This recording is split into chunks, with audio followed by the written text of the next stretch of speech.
Pemirsa, massa dari Aliansi Rakyat Peduli Kesehatan turun ke jalan guna melakukan aksi protes menolak rencana pemerintah menggulirkan program vaksinasi tuberkulosis atau TBC di kawasan Patung Kuda, Jakarta.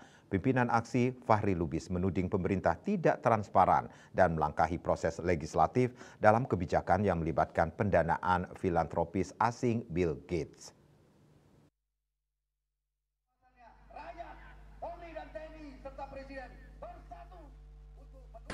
Massa dari Aliansi Rakyat Peduli Kesehatan turun ke jalan guna melakukan aksi protes menolak rencana pemerintah menggulirkan program vaksinasi tuberkulosis atau TBC di kawasan Patung Kuda, Jakarta.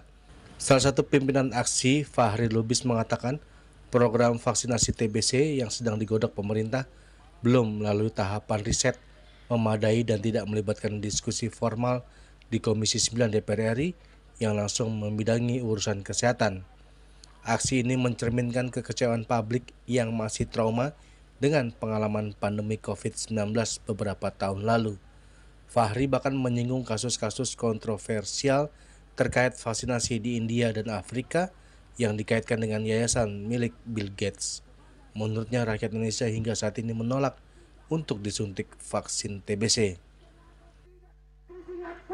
Bahwasannya rakyat sudah bersedia, kan gitu, setuju, kan gitu, COVID TBC ini dicoba. Nah, kita dalam hal ini, saya sebagai pemimpin daripada gerakan ini, kita penelitian itu nggak ada masalah sebetulnya, karena penelitian riset, ya kan, cuma kata-katanya itu, ya kan, uji coba, ini yang tidak benar.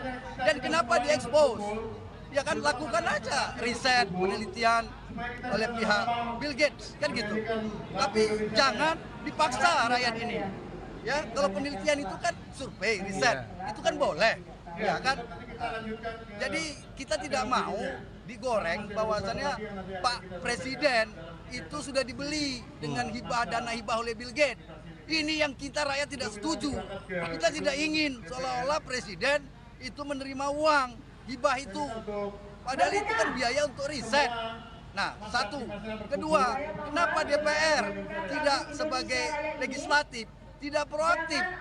Kenapa diam? Kan harus ada kajian riset ini, harus dikawal oleh DPR, ya kan, khususnya Komisi 9 yang membidangi kesehatan, penduduk, kan gitu, kependudukan. Nah, ini yang menjadi dasar latar belakang kita. Ya, jadi ini bukan kita anti kepada suatu kebijakan, tetapi bagaimana pemerintah dan eksekutif, legislatif itu, serta yudikatif itu bekerja sesuai amanat undang-undang. Setelah aksi di Patung Kuda, massa bergerak menuju ke gedung DPR RI untuk kembali melakukan aksi penolakan vaksin TBC Bill Gates. Dari Jakarta, Julius Warte dan Ketut Sumadiase melaporkan.